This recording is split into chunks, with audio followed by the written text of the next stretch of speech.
নমস্কার বন্ধুরা, দীপার রান্নাঘরে আপনাদের স্বাগত। আজকে তৈরি করে দেখাবে আপনাদের লাউ চিংড়ির দম। তার জন্য কি কি লাগছে দেখে নিন। এখানে লাউ নিয়ে নিয়েছি, এইভাবে কেটে নেবেন লাউগুলো।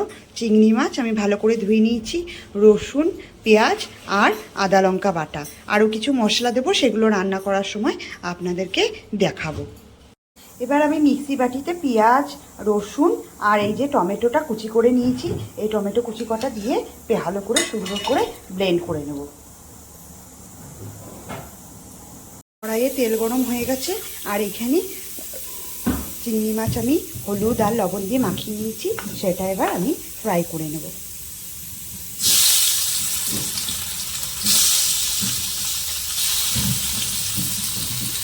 চিংড়ি মাছগুলো আমি এরকম লাল করে ভেজে তুলে নিয়েছি।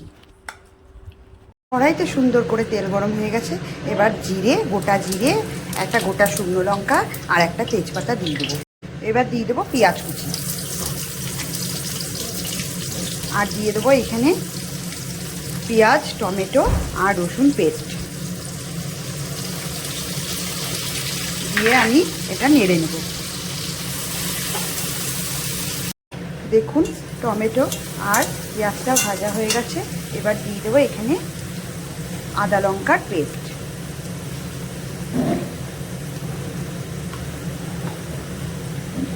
এবার আমি দিয়ে দেবো এখানে হলুদ গুঁড়ো, 2 চামচ মতো হলুদ গুঁড়ো দিয়ে দিলাম। এটা আমি নেড়ে নেব। এবার কেটে রাখা লাউগুলো আমি দিয়ে দেবো এর মধ্যে, দিয়ে আমি দিয়ে দেবো লবণ, 1 চামচ 2 চামচ লবণ দিয়ে নেড়ে দেবো ভালো করে। দেখুন আমি ভালো করে মশলা দিয়ে লাউটা নেড়ে নিয়েছি। এবার ঢাকা দিয়ে দেবো। লাউটা আমি ঢাকা দিয়ে কিছুক্ষণ রেখে দেবো, যাতে লাউ থেকে জল বেরোয়। দেখুন লাউ থেকে কেমন জল বেরিয়েছে। এই জলটা যতক্ষণ না মরবে ততক্ষণ কিন্তু লাউটা তৈরিও হবে না। কোনো রকম জল না প্রয়োগ করে লাউয়ের জলেই কিন্তু লাউটা আপনি সেদ্ধ হয়ে যাবে। এবার আমি এর মধ্যে দিয়ে দেবো জিরের গুঁড়ো, ধনের গুঁড়ো আর লঙ্কার গুঁড়ো, 1 চামচ জিরের গুঁড়ো, 1 চামচ ধনের গুঁড়ো, আর দিয়ে দেবো 1 চামচ লঙ্কার গুঁড়ো দিয়ে আবার আমি এটাকে ভালো করে নেড়ে নেব।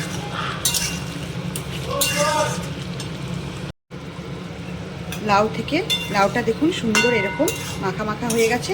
এবার আমি ভেজে রাখা চিংড়ি মাছগুলো লাউয়ের মধ্যে দিয়ে দেবো, দিয়ে হালকা হাতে নেড়ে নেব।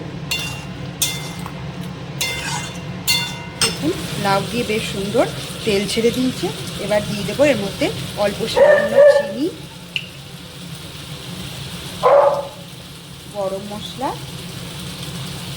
1/2 চামচ মতো গরম মশলা আমি দিয়ে দেবো, দিয়ে ভালো করে নেড়ে জল দিয়ে দেবো। এবার জল দিয়ে দেবো, অল্প জল দেবো, বেশি জল দেবো না।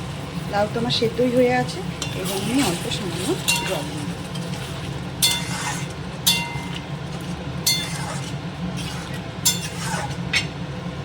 তাহলে দেখুন বন্ধুরা, আমার তৈরি হয়ে গেছে লাউ চিংড়ির দম। এইভাবে আপনারা লাউ চিংড়ির দম তৈরি করে নিতে পারেন। ভিডিওটি ভালো লেগে থাকলে অবশ্যই একটা লাইক, সাবস্ক্রাইব করে দেবেন। ধন্যবাদ।